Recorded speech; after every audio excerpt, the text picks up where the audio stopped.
Hello everybody, this is Money Mom. Welcome back to the channel. You heard right in the subject line. I need to find a new job now. Let's get started and talk about it. You guys know I schedule mystery shopping and a lot has been changing over the years, and many people may say, when is a good time to start looking for a new job?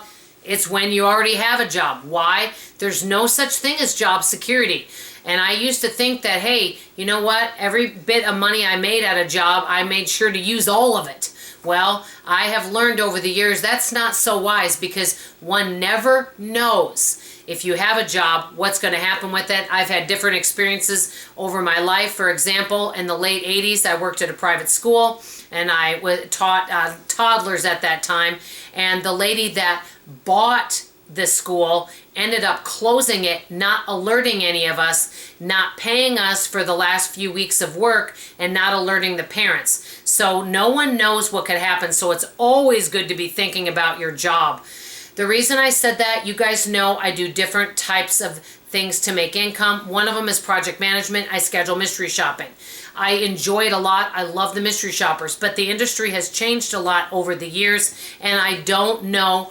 I see it changing, and many more things are being done electronically, automated, and so I'm not really sure where that takes me. It's not as profitable as it once was. Many more things are done on phone apps, things like that. They're taking the human component out, but guess what? That's life. Life changes. So instead of whining and moaning and groaning, I have to figure out, okay, what else can I do to make money?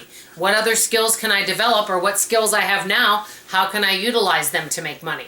So what can I do about that as the possibility as things change in my life? Number one, one of the biggest things I always do is I'm a month ahead on bills, and always being ahead. That way if something happens, I don't have to worry about my four walls. So I'm always 1 month ahead on my bills. That's number one. Number two, I always am thinking about what possible repairs or needs the family has coming up, such as our tires are getting kind of older on our car. We were told last time we had our car in, yeah, it's getting to where you're going to need new tires pretty soon. I know about it. I've already planned ahead for it.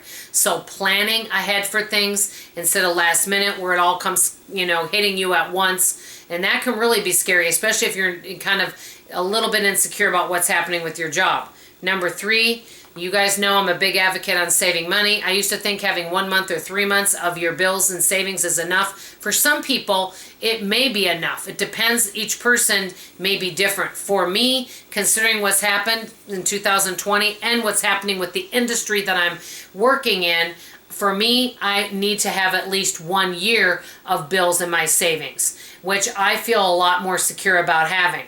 Number four, have other side hustles and side gigs. Don't just have all your eggs in one basket. You guys know I do YouTube, which is my favorite way to make money, but not one way doesn't take care of all of our needs. So having more than one side hustle or side income can really make a difference. Number five, and this is something that I've been a little weak on, but I can improve, being able or willing to pivot another direction. Because a lot of times what happens if I say, one of my clients, I don't have as many mystery shops to schedule, I might continue looking for scheduling instead of branching out and learning new skills and pivoting a different direction.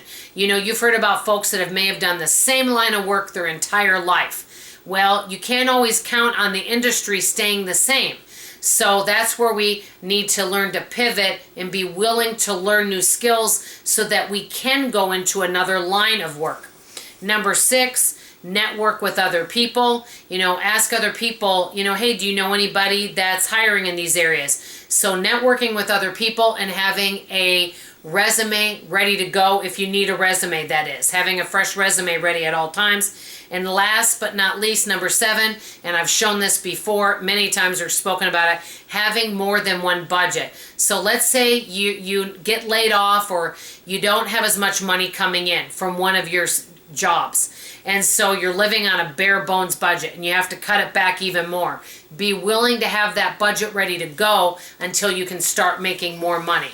So these are just some of the areas. I know that not having enough money coming in can be really scary, but I do think we can be proactive and do things that if that happens to us, we'll be in a lot better position.